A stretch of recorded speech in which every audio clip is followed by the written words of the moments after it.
Welcome to A Woman's Heart. I'm very excited to share someone very special with us today. We have Crystal Mayo, and welcome, Thank Crystal. you. Thank you, Lisa. I'm, of course, so happy to be here with you. Yes, I am glad to have you on the show. Crystal and I met, I believe, at Speak Up, wasn't it? Yes. Yes, we met. Yes. Yeah.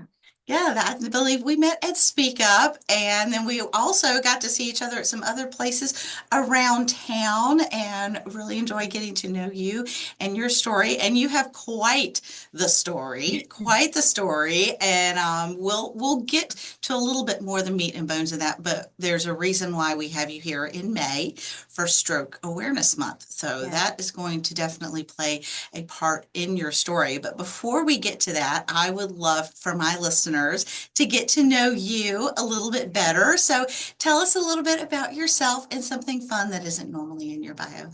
Okay.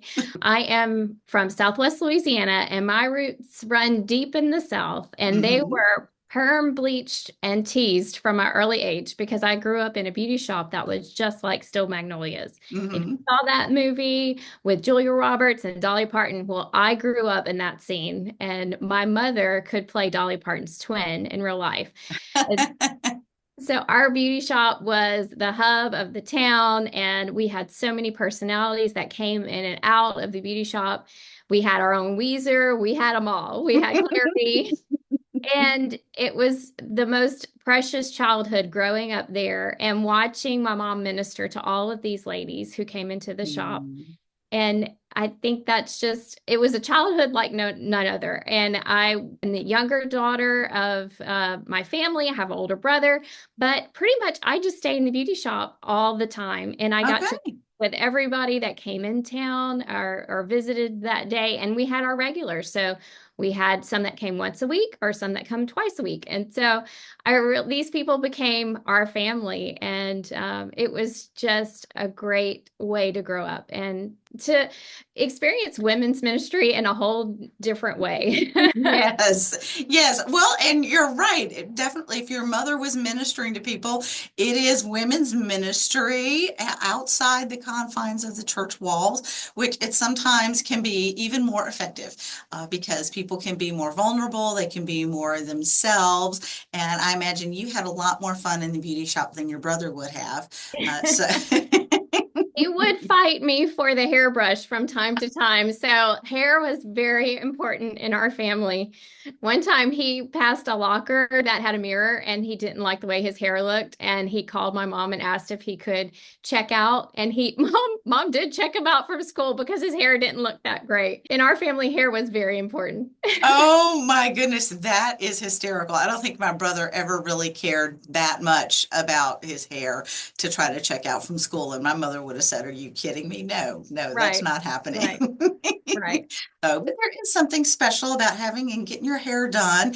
And we have a salon, and when I get my hair done, I'll come back into the office and say, "See, I'm having a good hair day."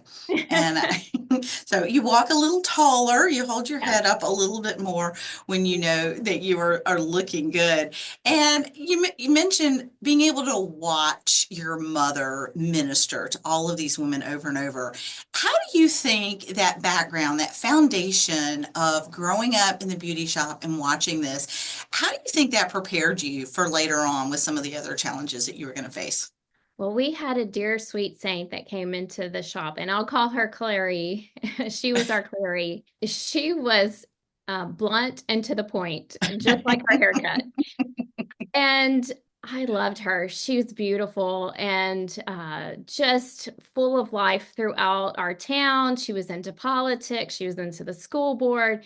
She was into everything, all the Mhm. business. And so I really looked up to her. But she was spicy too, and she could tell it like she could set you straight just with one look. And she had an opinion about everything. And I just never really knew what she thought about her faith. That never really came up because she was talking about everything else. All But right. one time, okay, so my mom would decorate the house beautifully at Christmas time, and we would have tours through the house. And one time the news came out and covered a story and just showcased all of her Christmas trees. And so one of the ladies that was interviewed from the shop was Miss Clary. When she was talking, the interviewer asked, what is the reason why is Christmas so special? And she brought it down to Jesus. And of course we hear, Jesus is the reason for the season, Yeah. but I never heard her talk about her own personal faith.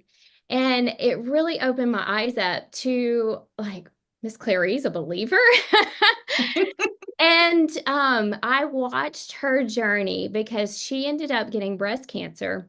Oh. And mom was there to minister to her through those journeys. And so mom had to shave her head when her hair Mm. fell out. And she was, mom's hand was shaking as she's, using the razor.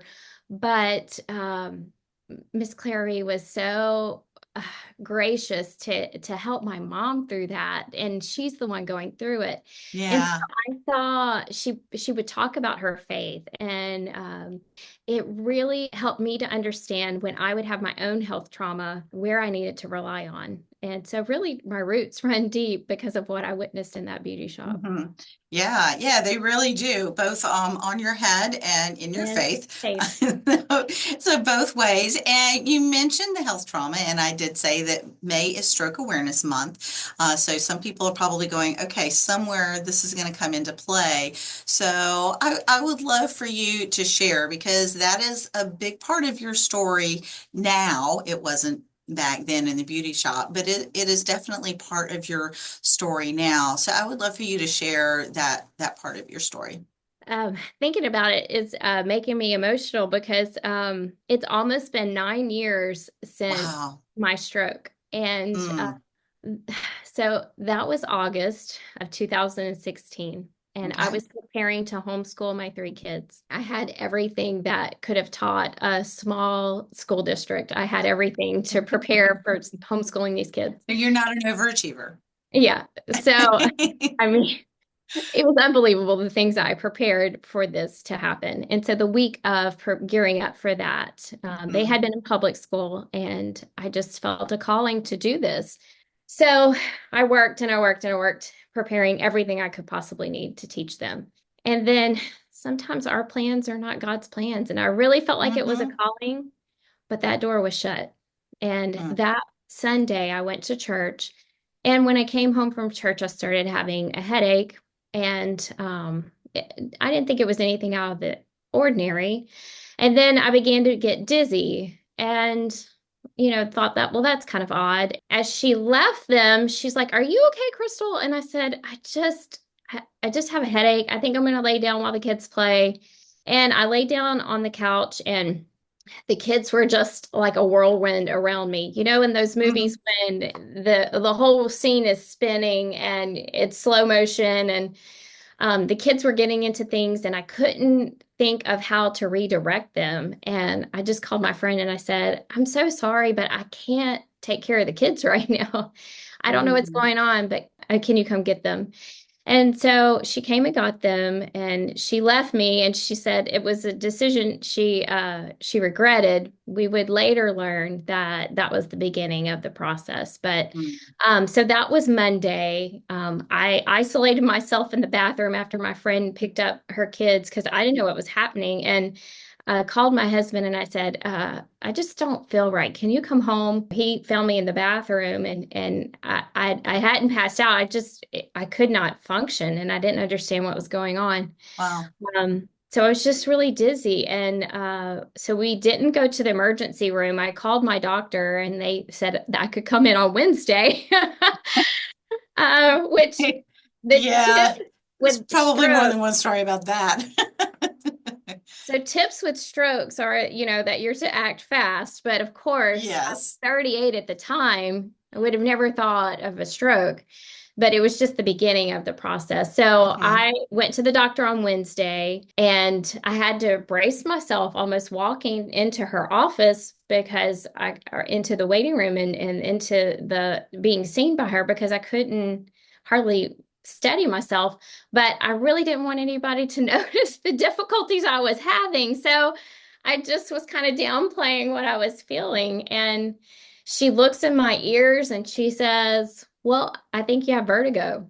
And she said, "You can take this." And And we can also schedule you to go see a specialist that could help you with that. And so we called about the specialist and they couldn't see me till Monday. So we made an appointment for Monday. And then the medicine I took just wiped me out and I slept constantly. And I was so Wow. tired too.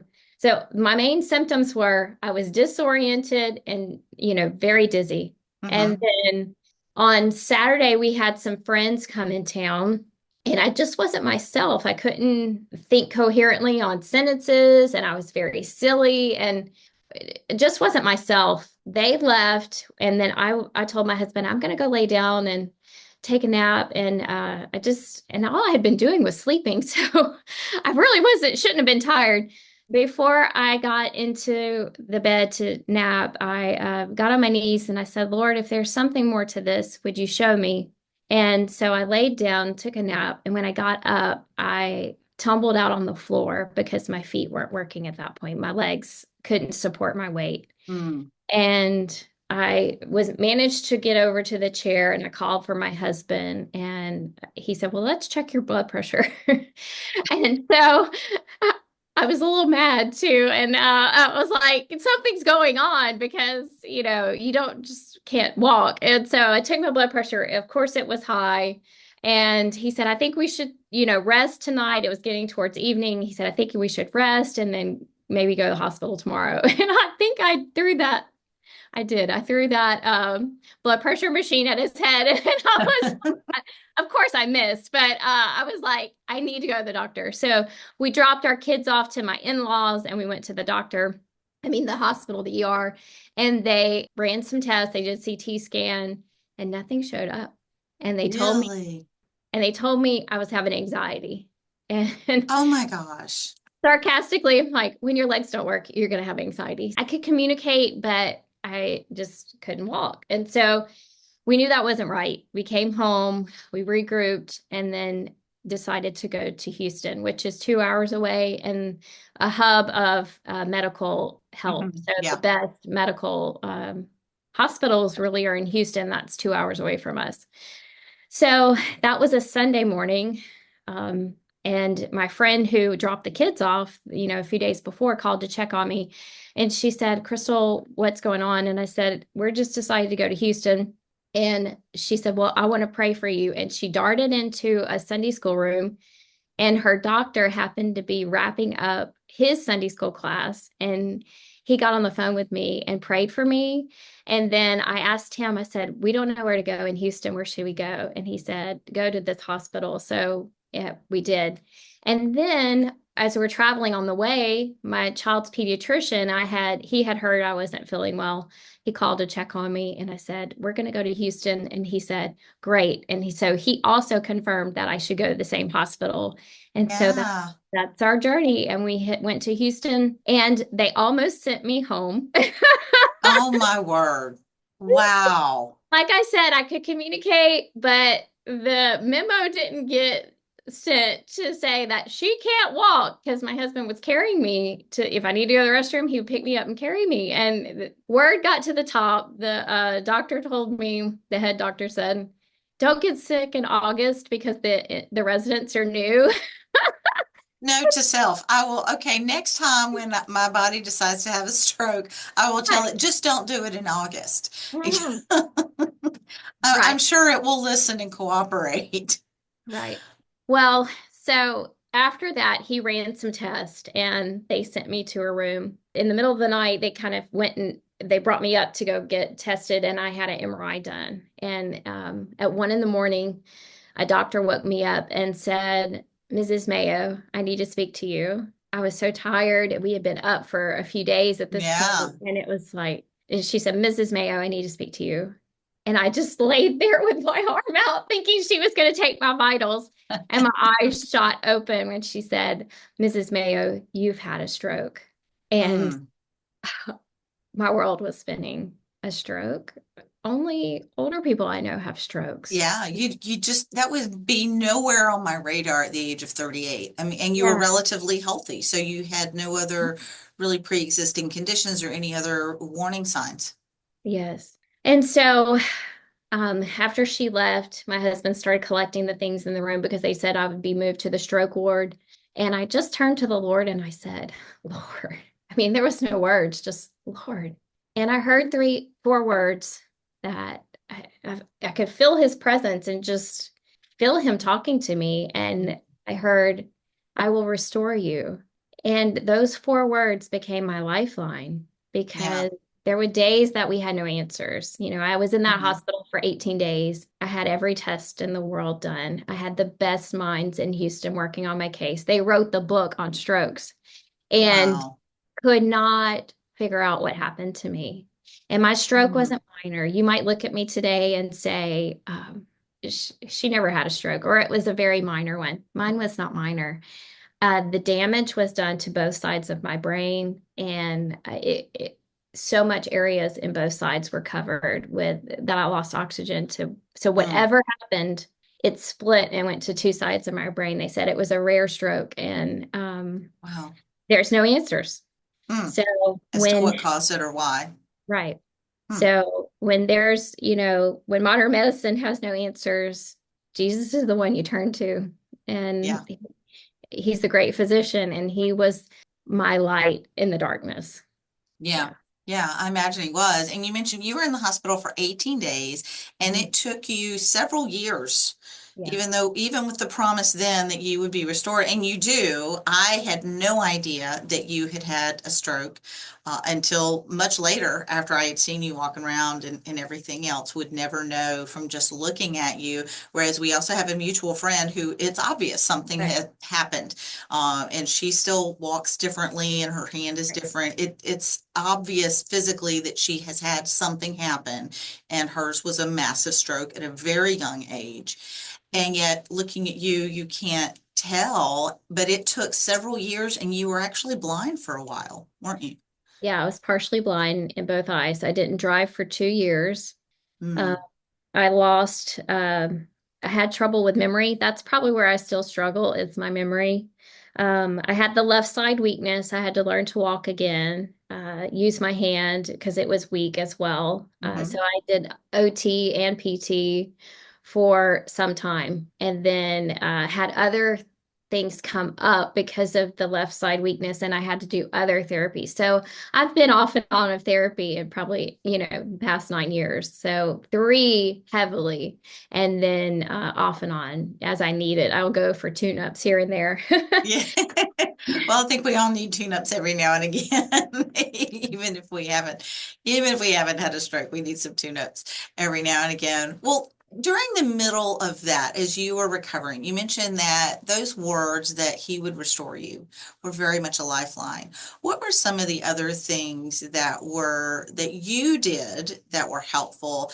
And what were some things that other people did that were helpful? Um, well, I had difficulty reading, so I had always been in Bible study, but reading became difficult at that point. So I had to switch on how I heard from the Lord because the word I couldn't read. Mm-hmm. So I began listening to audio at that point, more than just reading his word. I would listen to it. And then I had to keep my eyes and ears open to how is he speaking to me?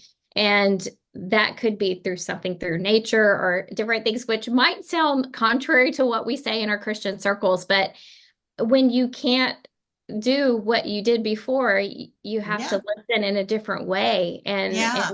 so that spiritually is how things changed. But my community became everything. And Hmm. you don't have the same circles you have when you go through a trauma. So some of Yeah. those close people may not be as close, and sometimes they don't understand. But our church showed up tremendous. We had people who cooked for us.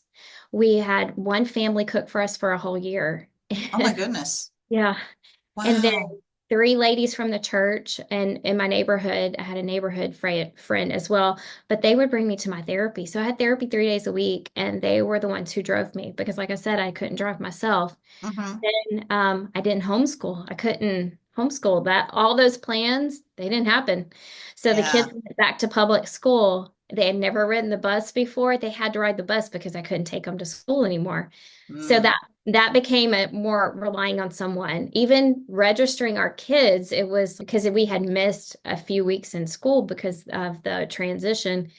And everyone at the school level helped too. And then, I couldn't help them with their homework or, my husband's catering to me. So really our kids were at the mercy of anybody else who could help. And they were Yeah. involved. We had a year-round swimmer. We had kids in dance and ball and all the things. And so some of our church friends were like, well, we'll help continue that. And some of that had to stop. Our lives just really had to change Yeah. because we couldn't keep up with what we had before. But Hmm. our church was everything and the community too. So I had done children's programming and children's ministry for so many years. And I had run into the Little Debbie ladies that would restock our local grocery store and just made connections with them one day. They were joking about they wanted somebody to pay for their lunch. We were in the subway line and getting Subway sandwiches, and I happened to just pay for it just because they were picking on people and saying, "Hey, it would be nice if our lunch was paid for." So I paid for theirs. I was ahead of them. And then they found out who I was and came to my ministry and like started bringing us Little Debbie cakes. Well, Oh. I had stepped down before I had the stroke, but they still had that connection. And Hmm. one day I went to the local grocery store, and one of the Little Debbie ladies, who I don't really know her background and her faith, but she always was so helpful to bring us these cakes and things. She saw me, and I was still struggling to walk at that Mm. point and go to the grocery store. So I would have people bring us to the grocery store because I couldn't do it myself. And Yeah. the sounds, because of the blindness, all of my other sensory just went off the chart. And so I struggled going into public because it was so overwhelming. So I would have to wear earplugs and sometimes glasses because the lights were too bright in the store. Mm. And just even the functioning of getting something to the cart and getting out and paying was so much, it was so hard. And Wow. so I would have people help me with that. Well, the Little Debbie lady saw me, and the lady who took me that day had stepped away to grab something on the other aisle. And I was just standing with the buggy. And she said, Crystal, I heard what happened to you. And she was like, God is going to use this, and there's going to be something great that's going to come out of this. He's going to heal you. Mm. I never told her any of my story about any of it, but she Oh, was wow. so gracious to give me those words from the Little Debbie lady. I mean, Yeah. I love those little God winks when he does those and he really kind of communicates but that and reaffirms it. I think community is everything. And I had been involved in my community, but you have no idea that when you go through something, what the community is going to do for you. Hmm. And Yeah. I had to let them help me because I was a hot mess every day. And Yeah. I liked looking like I had it all together, but I didn't because every aspect, I mean, everything was stripped away. I had no Yeah. control over myself, over my family situation. I mean, I was at the mercy of anybody who would help me. Well, and I love that God has used this as your story. And as you've continued on in ministry, you've written a children's book about prayer with your dog. And Yes. that's a very sweet, sweet story there in how that came about and how he has used that.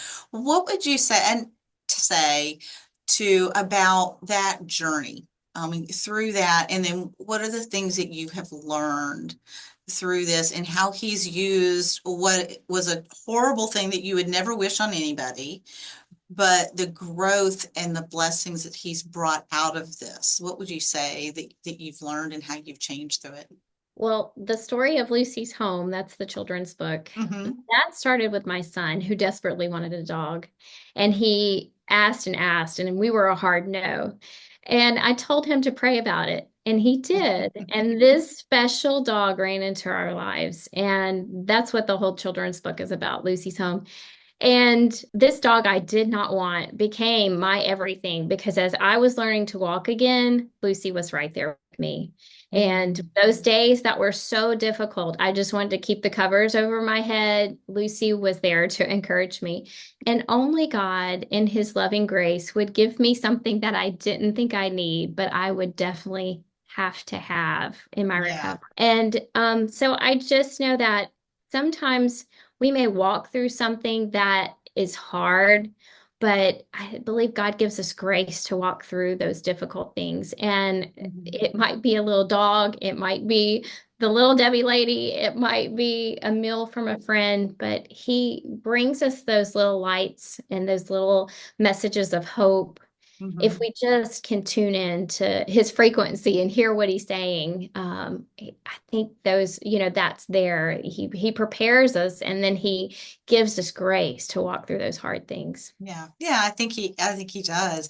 And having been through that with the Stroke Awareness Month, you mentioned that you had a headache and you were dizzy and then eventually your legs couldn't work. What are some other things for somebody? Because I mean, every now and again I have a headache, but that doesn't necessarily mean at what point do you go, no, I need to check this out. And you mentioned timing is everything. There are windows where there are medications that greatly influence your recovery and that sort of thing in regards to stroke. So what would you tell people to look for to go, no, this isn't just a headache that I take an Advil or a Tylenol for and then go sleep it off for an hour. This is something I need to seek medical attention for. Right. Well, the stroke acronym is FAST. So they would say, look at the face. Do you smile? See this side? Mm-hmm. Mm-hmm. Droops a little bit. If you could tell, my left side droops a little bit. But Oh, okay. really only doctors notice that. But Well, so now that you're pointing it out for those that are watching the YouTube video, it's a slight, but you wouldn't, like you said, you wouldn't notice it yeah, just you hadn't seeing you in noticed. public. There's a slight little dip in that. So, Yeah.